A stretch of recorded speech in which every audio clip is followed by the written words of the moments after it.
sakit.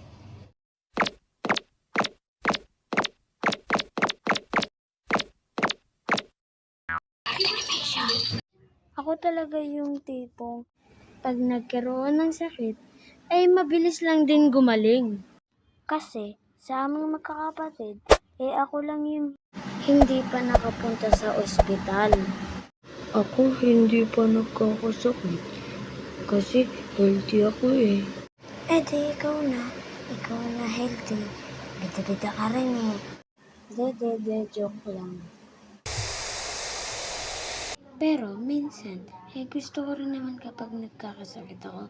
Kasi, exempted ka sa mga gawaing bahay. At hindi lang yun, hindi ka rin makapasok sa school. Kasi nga may sakit ka nga, di ba? At pagkatapos ng lahat ng yun,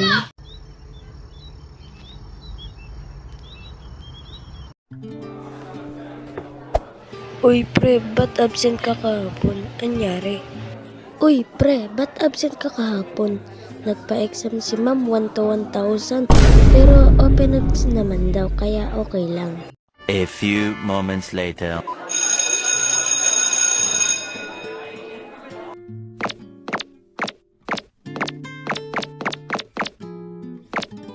Andito na ako. Oy kuya, magugas ka na daw, sabi ni mama. Oh, nakauwi ka na pala. Mag-asikaso ka na doon. Pambihira naman.